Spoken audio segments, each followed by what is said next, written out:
That's a lot of press. Congratulations. You bring them out. You really bring them out. Today, I'm delighted to welcome Israeli Prime Minister Benjamin Netanyahu back to the White House. It's a wonderful feeling and a wonderful event. We had fantastic talks, and thank you very much with your staff. He's the first foreign head of state to visit during our administration, and Bibi, I want to say it's an honor to have you with us. Over the past 4 years, the U.S. and the Israeli alliance has been tested more than any time in history. But the bonds of friendship and affection between the American and Israeli people have endured for generations, and they are absolutely unbreakable. They are unbreakable.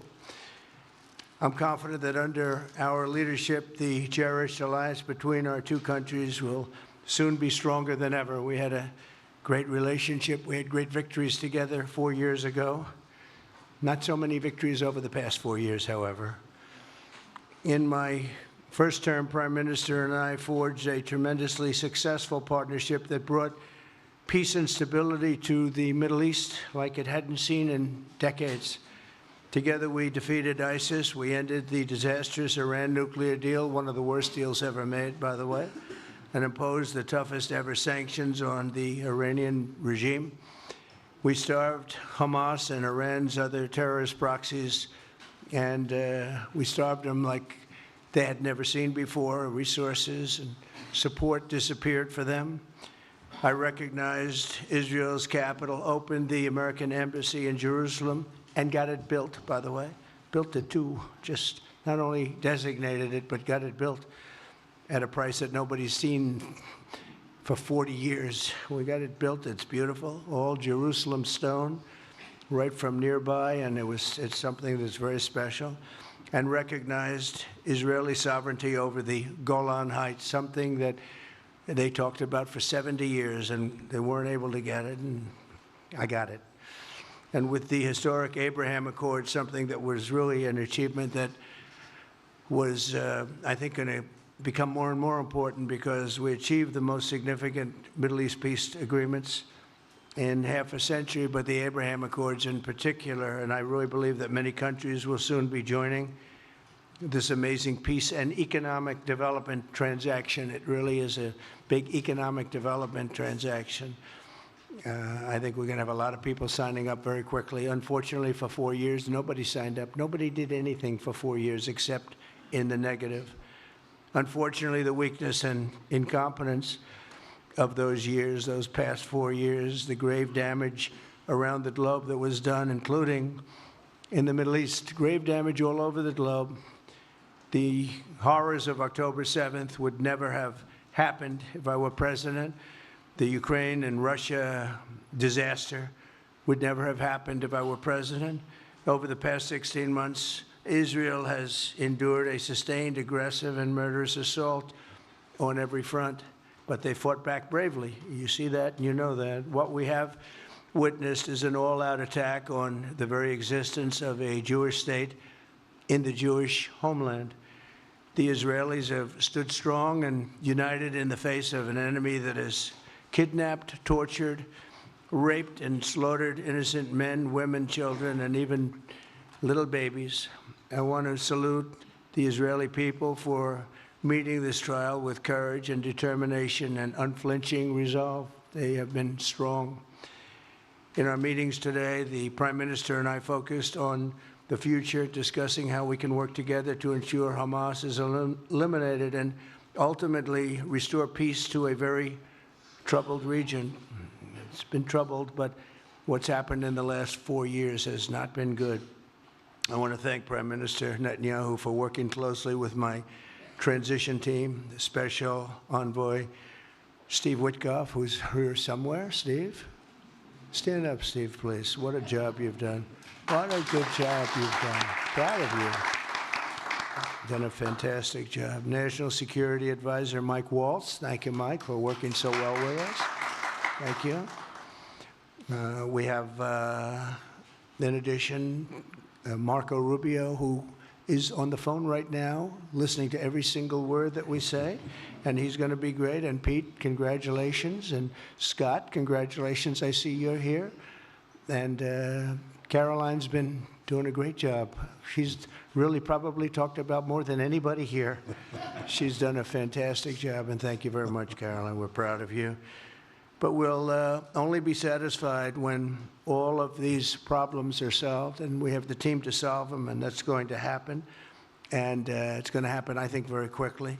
I also strongly believe that the Gaza Strip, which has been a symbol of death and destruction for so many decades, and so bad for the people anywhere near it, and especially those who live there, and frankly, who's been really very unlucky. It's been very unlucky. It's been an unlucky place for a long time. Being in its presence just has not been good, and it should not go through a process of rebuilding and occupation by the same people that have really stood there and fought for it and lived there and died there and lived a miserable existence there. Instead, we should go to other countries of interest with humanitarian hearts, and there are many of them that want to do this, and build various domains that will ultimately be occupied by the 1.8 million Palestinians living in Gaza, ending the death and destruction and, frankly, bad luck. This can be paid for by neighboring countries of great wealth. It could be 1, 2, 3, 4, 5, 7, 8, 12. It could be numerous sites, or it could be one large site. But the people will be able to live in comfort and peace, and we'll make sure something really spectacular is done. They're going to have peace. They're not going to be shot at and killed and destroyed like this civilization of wonderful people has had to endure. The only reason the Palestinians want to go back to Gaza is they have no alternative. It's right now a demolition site. This is just a demolition site. Virtually every building is down. They're living under fallen concrete that's very dangerous and very precarious. They instead can occupy all of a beautiful area with homes and safety, and they can live out their lives in peace and harmony instead of having to go back and do it again. The U.S. will take over the Gaza Strip, and we will do a job with it, too. We'll own it and be responsible for dismantling all of the dangerous unexploded bombs and other weapons on the site, level the site and get rid of the destroyed buildings, level it out, create an economic development that will supply unlimited numbers of jobs and housing for the people of the area. Do a real job, do something different. Just can't go back. If you go back, it's going to end up the same way it has for 100 years. I'm hopeful that this ceasefire could be the beginning of a larger and more enduring peace that will end the bloodshed and killing once and for all. With the same goal in mind, my administration has been moving quickly to restore trust in the alliance and rebuild American strength throughout the region, and we've really done that. We're a respected nation again. A lot's happened in the last couple of weeks. We are actually a very respected nation again. I ended the last administration's de facto arms embargo on over $1 billion in military assistance for Israel. And I'm also pleased to announce that this afternoon, the United States withdrew from the anti-Semitic UN Human Rights Council and ended all of the support for the UN Relief and Works Agency, which funneled money to Hamas and which was very disloyal to humanity. Today, I also took action to restore a maximum pressure policy on the Iranian regime, and we will once again enforce the most aggressive possible sanctions, drive Iranian oil exports to zero, and diminish the regime's capacity to fund terror throughout the region and throughout the world. We had no threat when I left office. Iran was not able to sell oil. Nobody was buying oil because I said, don't buy it. If you buy it, you're not doing any business with the United States. And Hamas was not being funded. Hezbollah was not being funded. Nobody was being funded. There would never have been an October 7th. 2 weeks ago, I once again designated the Houthis as a terrorist organization. They're trying to destroy world shipping lanes, and that's not going to happen. And over the weekend, I ordered airstrikes against senior ISIS leaders hiding in the caves of Somalia and took them out. Here in America, we've begun the process of deporting foreign terrorists, jihadists, and Hamas sympathizers from our soil, just as we have people that are extremely evil, and we're sending them out of our country. They came from jails. They came from mental institutions and insane asylums, and they were dumped into our country. They're gang members. We're getting them out at numbers that nobody can actually believe. And every single country is taking those people back. They said they would never take them back, and they're all taking them back, and they're taking them back very gladly. And I recently signed an executive order combating the vile wave of anti-Semitism that we've seen in the aftermath of the October 7th attacks. Together, America and Israel will renew the optimism that shined so brightly just 4 years ago. It was really a bright, beautiful light. We will restore calm and stability to the region and expand prosperity, opportunity, and hope to our nations and for all people of the Middle East, including the Arab and Muslim nations. Very important. We want the Arab and Muslim nations to have peace and have tranquility and have great lives.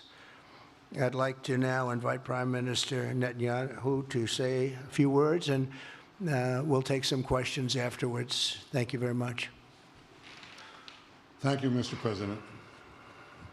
I'm honored that you invited me to be the first foreign leader to visit the White House in your second term. This is a testament to your friendship and support for the Jewish state and the Jewish people. I've said this before, I'll say it again. You are the greatest friend Israel has ever had in the White House.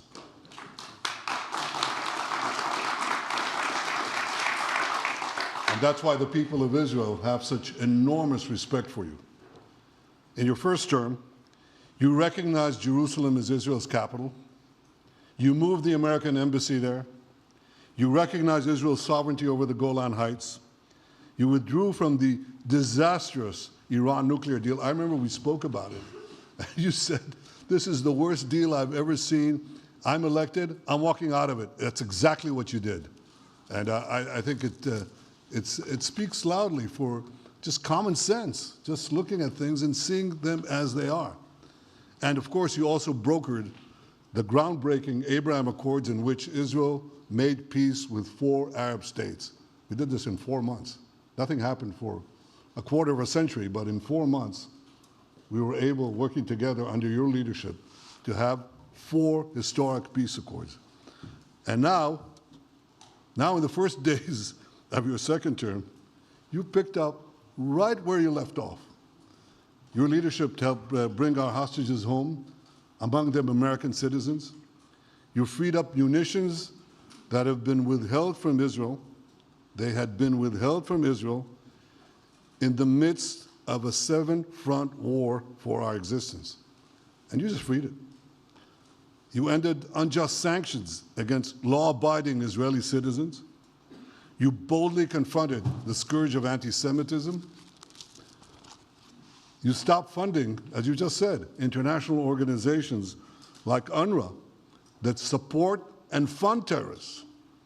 And today, you renewed the maximum pressure campaign against Iran. Ladies and gentlemen, all this in just 2 weeks. Can we imagine where we'll be in 4 years? I can.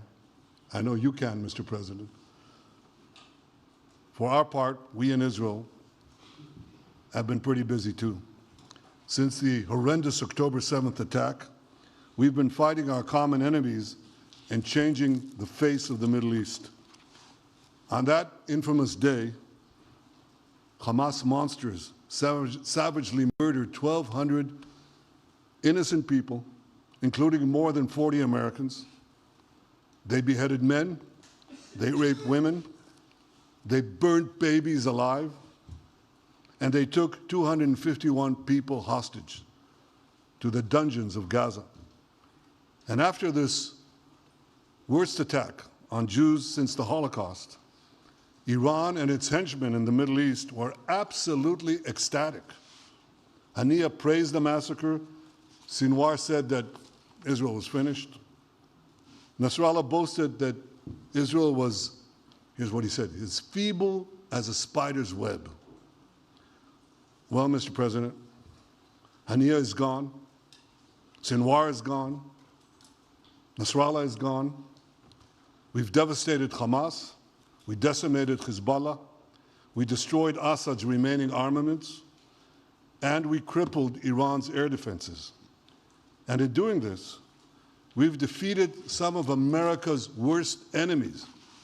We took out terrorists who were wanted for decades for shedding rivers of American blood, including the blood of 241 Marines murdered in Beirut. We accomplished all this with the indomitable spirit of our people and the boundless courage of our soldiers. The Bible says that the people of Israel shall rise like lions, and boy did we rise. Today, the roar of the Lion of Judah is heard loudly throughout the Middle East. Israel has never been stronger, and the Iran terror axis has never been weaker. But as we discussed, Mr. President, to secure our future and bring peace to our region, we have to finish the job. In Gaza, Israel has 3 goals: destroy Hamas's military and governing capabilities, secure the release of all of our hostages, and ensure that Gaza never again poses a threat to Israel. I believe, Mr. President, that your willingness to puncture conventional thinking that has failed time and time and time again, your willingness to think outside the box with fresh ideas will help us achieve all these goals. And I've seen you do this many times. You cut to the chase. You see things others refuse to see. You say things others refuse to say. And after the jaws drop, people scratch their heads and they say, you know, he's right. And this is the kind of thinking that enabled us to bring the Abraham Accords. This is the kind of thinking that will reshape the Middle East and bring peace. We also see eye to eye on Iran. That's the same Iran that tried to kill us both.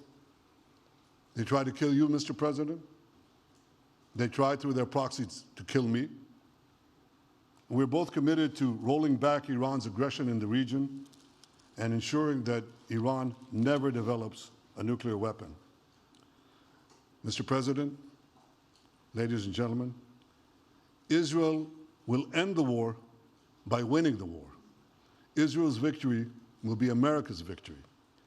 We will not only win the war, working together, we will win the peace. With your leadership, Mr. President, and our partnership, I believe that we will forge a brilliant future for our region and bring our great alliance to even greater heights. Thank you. Thank you very much, baby. Very nice. Thank you. And J.D. Vance, everybody. J.D., please, Vice President, stand up. He's been doing a good job. He's been working very hard on all things, but this in particular. We'll take some questions, please. Yes, ma'am. Go ahead, please. Go ahead. Yeah, go ahead. Mr. President, can a normalization deal with Saudi Arabia be achieved without the acknowledgement of a Palestinian state? That question for you too, Mr. Prime Minister. And Mr. President, given what you've said about Gaza, did the U.S. send troops to help secure the security vacuum? So Saudi Arabia is going to be very helpful, and they have been very helpful. They want peace in the Middle East. It's very simple. We know their leader and their leaders very well. They're wonderful people, and they want peace in the Middle East. As far as Gaza is concerned, we'll do what is necessary. If it's necessary, we'll do that. We're going to take over that piece, and we're going to develop it, create thousands and thousands of jobs, and it'll be something that the entire Middle East can be very proud of. But everybody feels that continuing the same process that's gone on forever, over and over again, and then it starts, and then the killing starts, and all of the other problems start, and you end up in the same place, and we don't want to see that happen. So by the United States, with its stability and strength, owning it, especially the strength that we're developing and developed over the last fairly short period of time. I would say really since the election. I think will be a keeper of something that is very, very strong, very powerful, and very, very good for the area, not just for Israel, for the entire Middle East. Very important. And we'll, again, have thousands of jobs, and there'll be jobs for everyone, not for a specific group of people, but for everybody. Okay, please. I think peace between Israel and Saudi Arabia is not only feasible, I think it's going to happen. I think if we had another half a year in your first term, it would have already happened. True. Many, many more, I agree, many more nations. I think you can't prejudge and pre-guess how we'll achieve it, but I'm committed to achieving it. I know the president is committed to achieving it, and I think the Saudi leadership is interested to achieve it. So we'll give it a good shot, and I think we'll succeed. Yeah, please, go ahead. First of all, President Trump, did you hear from Prime Minister Netanyahu at your meeting guarantees that ceasefire will hold, including phase 2? And Prime Minister Netanyahu, question to you, why are you refusing to set up a national commission to investigate failures of partisan? Well, I can't tell you whether or not the ceasefire will hold. We've done, I think, a very masterful job. We weren't helped very much by the Biden administration, I can tell you that. But we've gotten quite a few hostages out. We're going to get more out. But we're dealing with very complex people. And we are going to see whether or not it holds. We certainly want to have more come out. They've come out damaged in many ways, very damaged people. But they're going to get better, and they're going to be strong, and they're going to have a good life. And we hope to get as many as possible out. Whether or not it holds, I don't know. We hope it holds. We hope it holds. I think that at the appropriate time, which I think will enable us to really investigate what happens, what were the causes of the failures, by an independent commission that will be accepted by the majority of the people. We don't want it accepted by one half of the people and not the other. I think we should have it, and we should find out exactly what happened. I'm insisting on it. And believe me, it'll surprise a lot of people when it happens. Kelly, go ahead. You are outlining something that is really quite striking tonight. You are talking about... Thank you, Mr. President, Mr. Prime Minister. You are talking tonight about the United States taking over a sovereign territory. What authority would allow you to do that? Are you talking about a permanent occupation there, redevelopment? And Mr. Prime Minister, do you see this idea as a way to expand the boundaries of Israel and to have a longer peace, even though the Israeli people know how important that land is to you and your citizens, just as the space is inherited by the Palestinians as well? I do see a long-term ownership position, and I see it bringing great stability to that part of the Middle East and maybe the entire Middle East. And everybody I've spoken to, this was not a decision made lightly. Everybody I've spoken to loves the idea of the United States owning that piece of land, developing and creating thousands of jobs with something that will be magnificent in a really magnificent area that nobody would know. Nobody can look because all they see is death and destruction and rubble and demolished buildings falling all over. It's just a terrible sight. I've studied it. I've studied this very closely over a lot of months, and I've seen it from every different angle. And it's a very, very dangerous place to be, and it's only going to get worse. And I think this is an idea that's gotten tremendous, and I'm talking about from the highest level of leadership, gotten tremendous praise. And if the United States can help to bring stability and peace in the Middle East, we'll do that. Bibi? I mentioned again tonight our three goals, and the third goal is to make sure that Gaza never poses a threat to Israel again. President Trump is taking it to a much higher level. He sees a different future for that piece of land that has been the focus of so much terrorism, so many attacks against us, so many trials and so many tribulations. He has a different idea, And I think it's worth paying attention to this. We're talking about it. He's exploring it with his people, with his staff. I think it's something that could change history. And it's worthwhile really pursuing this avenue. Yeah, please, go ahead. Go ahead. Right. Question for you. Can you hear me? Yeah. So before rebuilding Gaza again, obviously we'll take out all the hostages, and one of them is Don Alexander, an American soldier who is alive. How will you be assured that you will take out all the hostages and then rebuild? We're working very hard to get all the hostages. The word is all, and we are working very hard. So far, it's been moving along fairly rapidly, pretty much on schedule. I'd love to have them all out at one time, but we're taking them out, and tomorrow more are being released, and over the days more, and then we'll go into a phase 2. But we'd like to get all of the hostages, and if we don't, it will just make us somewhat more violent. I will tell you that, because they would have broken their word. Mr. Witkoff and his entire group have been working 24 hours around the clock, and they want them out, and promises have been made to them, and we'll see whether or not those promises will be kept. But we want all the hostages, that's right.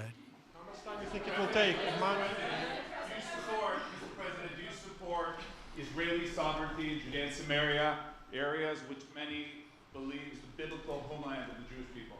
Well, we're discussing that with many of your representatives. You're represented very well, and people do like the idea, but we haven't taken a position on it yet. But we will be we'll be making an announcement probably on that very specific topic over the next 4 weeks. Go ahead, please. Please. Thank you so much, Mr. President. You just said that you think all the Palestinians should be relocated to other countries. Does that mean that you do not support a two-state solution? It doesn't mean anything about a two-state or one state or any other state. It means that we want to have, we want to give people a chance at life. They have never had a chance at life because the Gaza Strip has been a hellhole for people living there. It's been horrible. Hamas has made it so bad, so dangerous, so unfair to people. And by doing what I'm recommending that we do, it's a very strong recommendation, but it is a strong recommendation. By doing that, we think we're going to bring perhaps great peace to long beyond this area. And I have to stress, this is not for Israel. This is for everybody in the Middle East, Arabs, Muslims. This is for everybody. This would be where they can partake in terms of jobs and living and all of the other benefits. And I think it's very important. It just doesn't work the other way. You know, you can't keep trying. They just has been going along for so many decades, you can't even count. You just can't keep doing. You have to learn from history. You can't keep doing the same mistake over and over again. Gaza is a hellhole right now. It was before the bombing started, frankly. And we're going to give people a chance to live in a beautiful community that's safe and secure. And I think you're going to see a tremendous outflowing of support. I can tell you, I spoke to other leaders of countries in the Middle East, and they love the idea. They say it would really bring stability, and what we need is stability. Yes, sir, please. Go ahead. Thank you. Are you still committed to imposing sanctions on the ICC, despite the move being stalled in the Senate? And please, a question for the Prime Minister as well. The President has been very clear about his desire to achieve a deal with Saudi Arabia. How do you settle this if Israel is required to renew the war against Hamas in the future? Go ahead, Bibi. I think everybody understands that just as the President fought and defeated Al-Qaeda and ISIS, that we can't leave Hamas there because Hamas will continue the battle to destroy Israel. They'll do, you know, when in this temporary ceasefire, one of their leaders comes out, you know what he says? We're going to do October 7th again, except we'll do it bigger.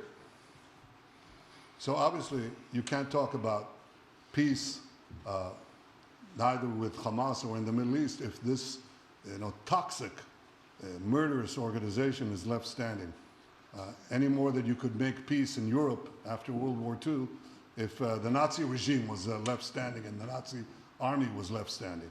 You want a different future? You got to knock out the people who want to destroy you and destroy peace. That's what we're going to do. I think that will also usher in, actually, the peace with Saudi Arabia and with others. And I think there will be others, too. Yes, ma'am. Go ahead. Woman, as a high expectation from you. Do you have any plan to change Afghanistan situation? Are you able to recognize Taliban? Because I'm an Afghan journalist, Afghan Safed woman. Any comment about Afghanistan? What's your future plan for Afghan people, especially Afghanistan? I have a little hard time understanding you. Where are you from? Oh. Actually, it's a beautiful voice and a beautiful accent. The only problem is I can't understand a word you're saying. But I just say this, good luck, live in peace. Go ahead, please. That's okay, yeah, please. Prime Minister, you said earlier today that it was tough for you to implement these sanctions on Iran, but you did indicate that you were willing to negotiate with them. What would that look like, and are you in conversations with them? And the same for the Prime Minister, sir. I hated doing it. I want Iran to be peaceful and successful. I hated doing it. I did it once before, and we brought them down to a level where they were unable to give any money. They had to survive themselves, and they had no money. They were essentially broke, and they had no money for, as I said, Hezbollah. They had no money for Hamas. They had no money for any form of terror. The 28, if you call it, the 28 sites of terror, they had no money for any of it. They had to do their own and focus on their own well-being.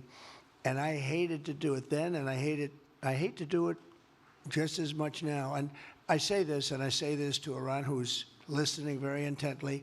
I would love to be able to make a great deal, a deal where you can get on with your lives and you'll do wonderfully. You'll do wonderfully. Incredible people, industrious, beautiful, just an unbelievable group of people in Iran.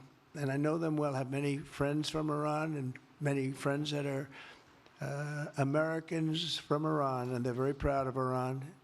But I hated to do it, just so you understand. And I hope we're going to be able to do something so that it doesn't end up in a very catastrophic situation. I don't want to see that happen. I really want to see peace, and I hope that we're able to do that. They cannot have a nuclear weapon. It's very simple. I'm not putting restrictions. They cannot have one thing. They cannot have a nuclear weapon. And if I think that they will have a nuclear weapon, despite what I just said, I think that's going to be very unfortunate for them. If, on the other hand, they can convince us that they won't, and I hope they can. It's very easy to do. It's actually very easy to do. I think they're going to have an unbelievable future. Yeah, please, sir, go ahead. You just laid out your plan for Gaza. Yes. Can you lay out your plan for Ukraine and also... For Ukraine? For Ukraine, yes. You consider yourself a strong leader. You blamed your predecessor for letting Russia to take over Ukraine. Will you demand from Putin to get out of Ukraine, from sovereign territory of Ukraine? So we're dealing right now on the subject. I don't want to spend a lot of time because we're here for another reason, but we are having very good talks, very constructive talks on Ukraine. And we are talking to the Russians. We're talking to the Ukrainian leadership. It would have never happened. That would have never happened. It should have never happened. I get reports every week, the number of soldiers, mostly soldiers now. The cities have been largely demolished. You talk about a very sad sight to see. We talk Gaza. Well, many of these cities look as bad as Gaza and worse, what's happened to them. And I want to see that end. And I want to see it end for one simple reason, the life of young people being absolutely obliterated on both sides. You probably have 700,000 Ukrainian soldiers dead, 800,000, maybe more Russian soldiers dead. It's very flat land, and the only thing that's going to stop a bullet is a human body, in this case, usually soldiers. And the numbers are staggering when you hear the real numbers in Ukraine, what the numbers are. And this doesn't include the cities that have been demolished and all of the people that were killed. So I want to see it stopped. We're having very good talks, and I think we're going to get it. I think something will be, hopefully dramatically, it will rise above everything. You have to. You can't let this continue. You can't. This is an absolute slaughter that's taking place on the beautiful farmlands of Ukraine, and we have to stop it. We can't let this continue. It is a human tragedy, and we're going to try very hard to stop it. Yeah, please, go ahead, sir. Go ahead. Mr. President, thank you very much. Okay. Mr. President, what's your view about Palestinian leader Abbas' role in all the regional changes you want to do? And a question for the Prime Minister, what's your view on President Trump wanting to reach a deal with Iran and not a much more active military stance towards it? Go ahead, baby. Go ahead. I think the president just said something that I think is the pivot of everything that we're talking about. He said Iran cannot have a nuclear weapon. And we fully agree with that.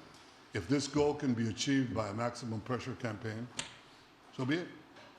But I think the most important thing is to focus on the goal, which the president just did, and I fully agree with him. Well, I said it, and he said it very well. It's a campaign of pressure to see if we can get something done.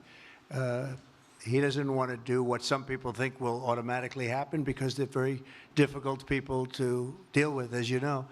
But if we could solve this problem without warfare, without all of the things that you've been witnessing over the last number of years, it would be, I think it would be a tremendous thing. Go ahead, please. Do you have any plans to visit Israel soon? To visit where? Israel and Gaza. Oh, well, I love Israel. I will visit there, and I'll visit Gaza, and I'll visit Saudi Arabia, and I'll visit other places all over the Middle East. The Middle East is an incredible place, so vibrant, so it's just one of the really beautiful places, and with great people. And I think a lot of bad leadership has taken place in the Middle East that's allowed this to happen. It's just terrible. And that includes on the American side, by the way. We should have never gone in there a long time ago, spent trillions of dollars and created so much death. So that includes Americans. But yeah, I'll be visiting a lot of different places in the Middle East. I've been invited everywhere, but I will be visiting some, yeah. Okay. Let's go.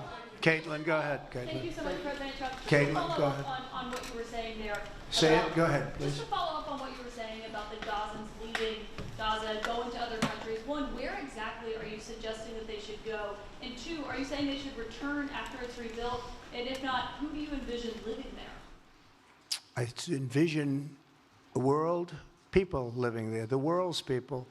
I think you'll make that into an international, unbelievable place. I think the potential in the Gaza Strip is unbelievable. And I think the entire world, representatives from all over the world will be there, and they'll live there. Palestinians also. Palestinians will live there. Many people will live there. But they've tried the other, and they've tried it for decades and decades and decades. It's not going to work. It didn't work. It will never work. And you have to learn from history. History has, you just can't let it keep repeating itself. We have an opportunity to do something that could be phenomenal. And I don't want to be cute. I don't want to be a wise guy, but the Riviera of the Middle East, this could be something that could be so bad. This could be so magnificent. But more importantly than that is the people that have been absolutely destroyed that live there now can live in peace in a much better situation because they're living in hell. And those people will now be able to live in peace. We'll make sure that it's done world class. It'll be wonderful for the people. Palestinians mostly we're talking about. And I have a feeling that despite them saying no, I have a feeling that the king in Jordan and that the general president, but that the general in Egypt will open their hearts and will give us the kind of land that we need to get this done. And people can live in harmony and in peace. Thank you all very much. Thank you. Thank you very much. Thank you.